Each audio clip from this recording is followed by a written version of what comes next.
Hi there, Aquarius. Welcome to Dragon Tail Tarot. My name is Ariel, and I will be doing your Pisces full moon reading for September 13th and 14th. That will depend on your time zone when the full moon is actually officially full. So check that, because for a lot of people it will be very late at night on the 13th of September, and then some of us it will be very early the next day, Saturday the 14th.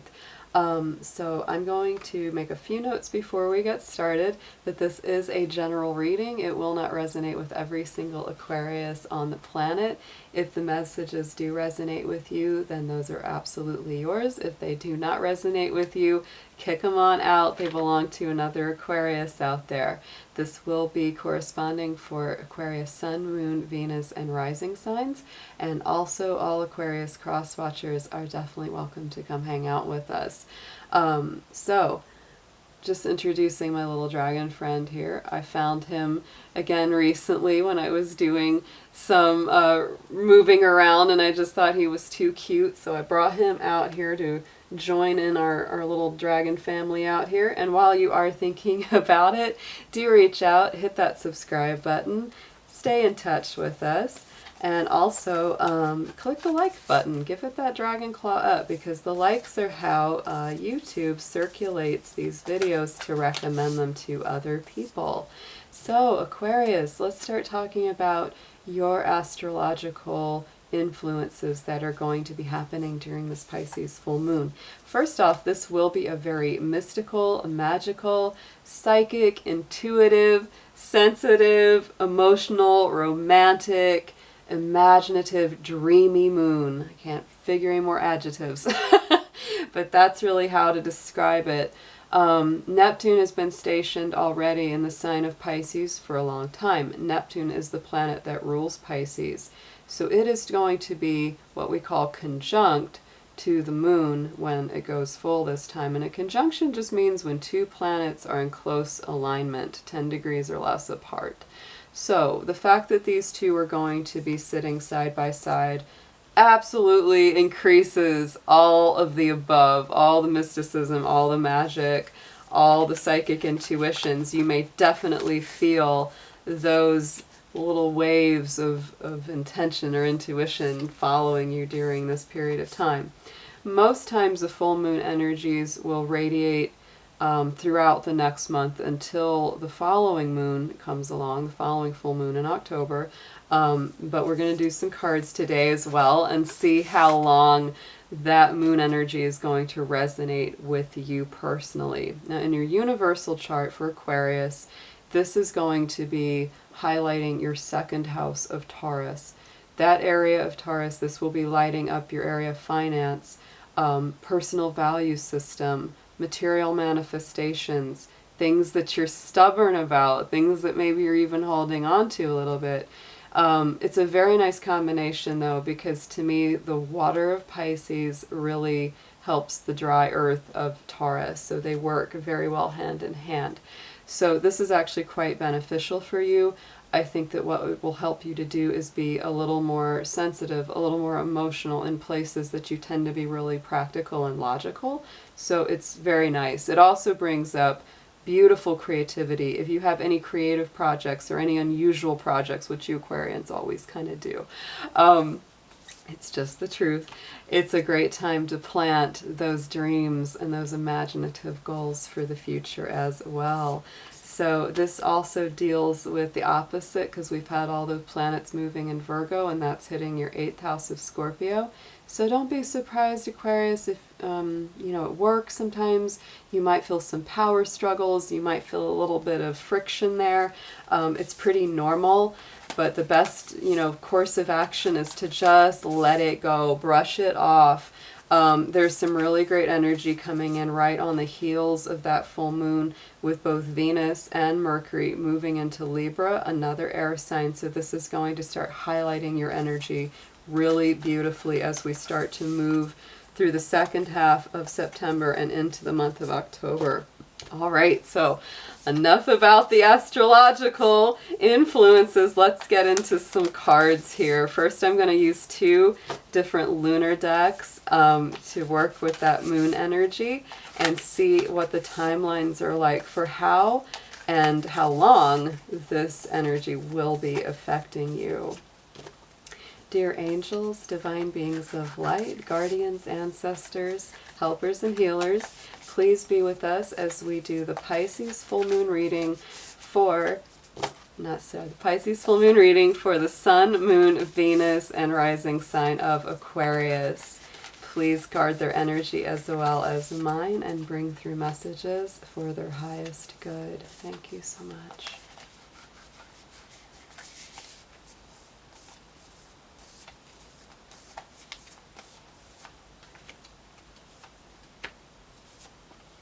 Okay, so Aquarius, I think that when it comes to anything troubling you, like I said, any of those power struggles, any of those issues, says nothing will come of this situation. The other thing with the void of course moon energy, as I would always say, that if something's challenging, if something's difficult, do not push it.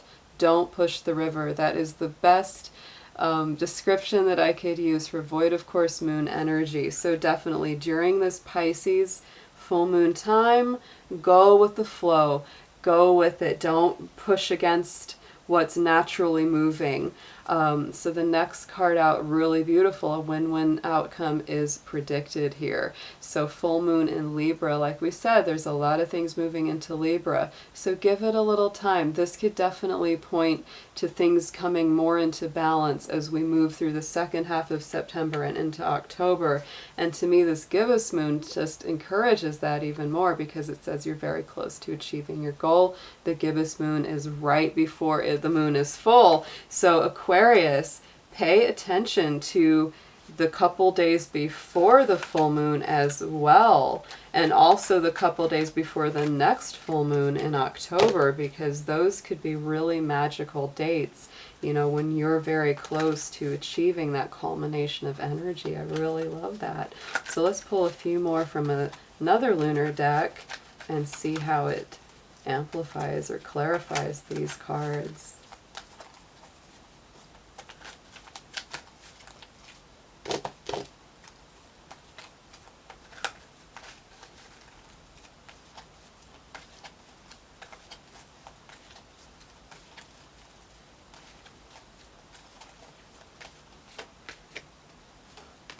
Super, super powerful, Aquarius. Beautiful, beautiful. So around this void of course moon, one of the most powerful cards actually of this Queen of the Moon deck comes up is the Queen of the Moon herself, which is sovereignty. So whenever you're feeling pushed, whenever you're feeling stressed or challenged in any negative way, this says remember your sovereignty, remember your calmer mind, remember that you are in control and in balance. You don't have to let anybody rock your world. You can keep your calm mind no matter how difficult or how frustrating or how challenging that situation is. And then when the win-win outcome is forecast with the Libra, here comes the blue moon, the unexpected.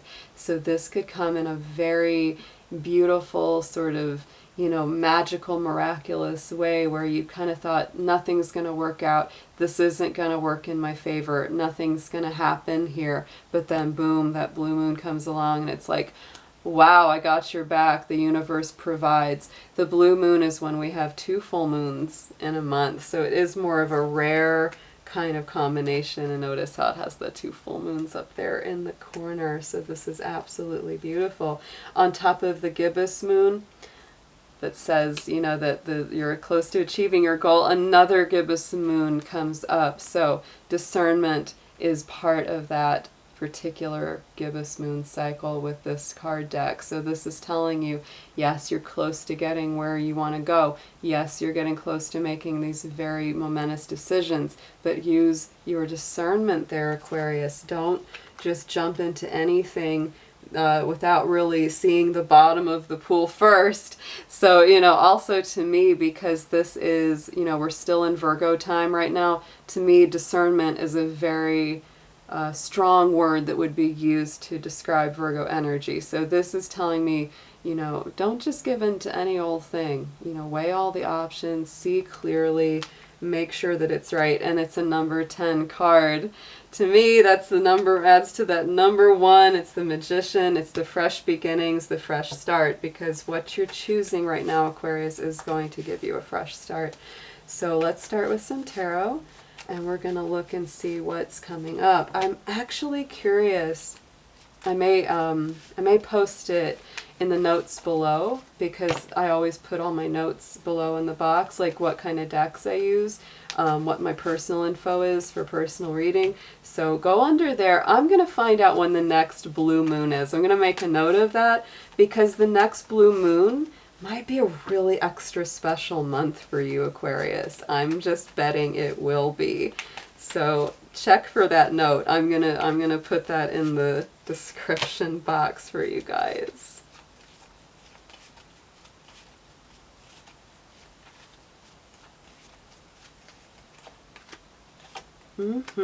Okay, Aquarius, you've definitely got an eye on the future. Not surprising for you. Up comes the participation. So you're actually a little bit tired of going it alone. This is that Four of Wands. Very stable, very beautiful. To me, this is always in the Rider-Waite. This is the 1111. This is that soulmate twin flame energy. So this also tells me that there's a big relationship involved in what's happening in your life right now. This reciprocity, this participation energy that the Osho Zen brings up as an extra bonus to that imagery is the one hand's open, one hand is closed in all the figures of the mandala. So it's saying, you know, that each person involved gives and receives in equal measure. Nine of Cups is coming up, which really points to a lot of wish fulfillment. A lot of things are working out in your favor. But this card in the Osho Zen also gives a little bit of warning that don't let the fact that things are getting better and improving confuse or waylay you into thinking that you don't have any more work to do, that you don't have anything left. Because see, this guy's like, everything's going great, while he's ignoring the foundation that's still cracking. So don't get into that, Aquarius, where you start thinking, oh, everything's great, I don't need to do any more. It's like, nope, you still gotta work, you still gotta improve. So don't, things are getting better, absolutely, but don't trick yourself. Don't let it trick you into thinking that there's no more room for improvement or growth. So the next card out, Two of Wands, you're definitely scanning that horizon, looking for what's coming next, open to the ideas of the future. Yeah, oh my gosh, so the next card out, I was just going to do 3, but out of curiosity, I just had to pull that. So there's that 3 of Pentacles.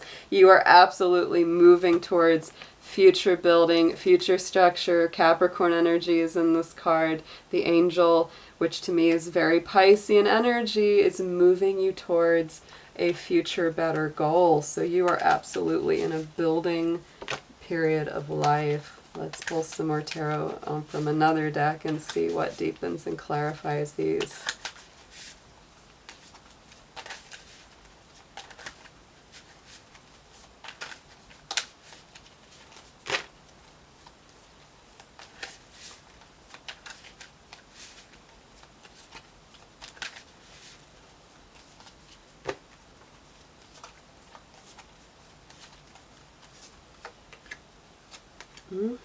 Okay, so definite leap of faith. Oh my goodness. You've got someone on your mind, that's for sure.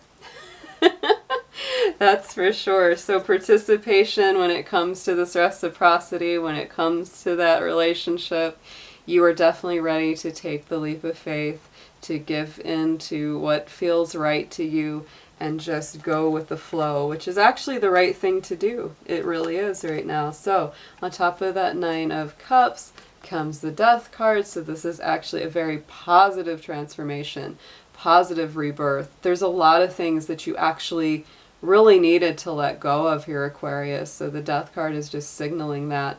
And I love how, it's like death seems so dramatic, but in the tarot, it's really not a bad card at all. I love how he's carrying, that white flower. So it's really like this is a rebirth. This is a growth. This is something that's actually passing away to make room for the new. The sun is rising in the distance, so it's like good stuff is coming. Possibilities. Two of Wands. Mr. King of Swords sitting on top of that guy. So here he is making some big decisions. This is your own energy. Air sign figure. Could also mean some Gemini in there, some Libra energy in there. But you are definitely making some big choices about that future and about that transformation. Next up out on top of that Three of Pentacles is the Queen of Swords. So that's what I said, the King and the Queen are both coming out here. So definitely relationship is on your mind. Looking to find that Queen that matches that King, or vice versa. We know these are not gender specific, so it could fit either way, no matter how you identify. So we all have that masculine and feminine energy within all of us. The thing that's very interesting always about these cards, the King and Queen of Swords, is that butterfly imagery is on their thrones. Always there, because the butterfly is the metamorphosis. They're clear, they're concise, they can make those practical decisions with unfailing clarity. So let's pull a couple of spirit animal cards next. I'm going to see what comes up both on the above and the below. So on the top and the bottom of the deck, see which ones are around you strongest right now. Please choose spirit animals for Aquarius.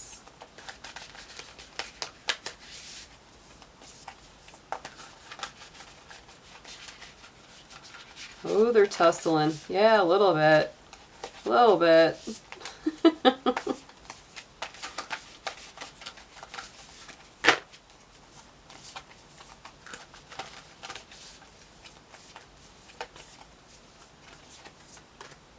Ooh, grasshopper spirit. Oh, and the crow. Two of my favorite animals in general. So, grasshopper, take a leap of faith. Funny enough, what did we say about take a leap of faith? The Fool card, the Grasshopper card, both of these to me have great fortune attached to them. Absolutely. I always, whenever I see a grasshopper, I always say, I always know that luck is on the way, better fortune is on the way. They're such a harbinger of success and good luck. And then our beautiful crow comes out. Love the crow. Love nature unto themselves. Co-create with spirit. They're all about spiritual law. They maintain spiritual law in the spirit world. The crow is the creator of the world and many legends and many lore. Very, very intelligent birds, as we all know. They're extremely clever, and they know how to build things. They have very, very dynamic family groups. So much fun with crows. So to me, this is telling you that you're having that beautiful lucky streak, expansion, optimism, and you're working within spiritual law. That's what's coming up with this Pisces full moon. You're going to be made very aware, Aquarius, of the laws of spirit, not the laws of humans, not the laws that we've made, but spiritual law, laws of attraction, laws of, compassion and harmony, and how to balance yourself. Very, very powerful reading. I'm going to do two major arcana cards. Again, above and below, top and bottom of the deck, because we're definitely working with a heaven and earth energy with the Pisces Virgo dynamic. So let's see what pops out for you here to wrap up your reading.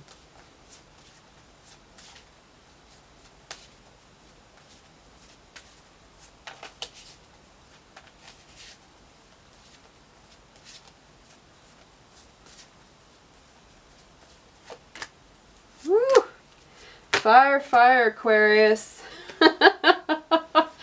Fire, fire. There's that Emperor. There's that Tower. The Emperor is on top. Tower is below. So absolutely there's been some Tower moments here for you. To me, this tells you that something's going on in that foundational part of you. There's something coming unglued. There's something that's really, really moving and shaking. In your foundational energy, you're ready for a change. So when that comes, even if it feels difficult, embrace it. Go with it. Don't let it rock you. You rock it, because you are that Emperor. You do have that fire power right up on top. You are navigating this ship, and you are using spirit to help you get there. So don't push the river, but at the same time, you know, when it's time to rule and when it's time to make wise decisions, come from a grounded, centered place, and don't be afraid. Don't be afraid. That's the thing, you know, because those foundations can super, super rock. But you've got luck on your side, and you have new, fresh beginnings on your side too. So thank you so much for hanging out with me and my little dragon friend. And we'll see you all very soon. Take care. Bye-bye.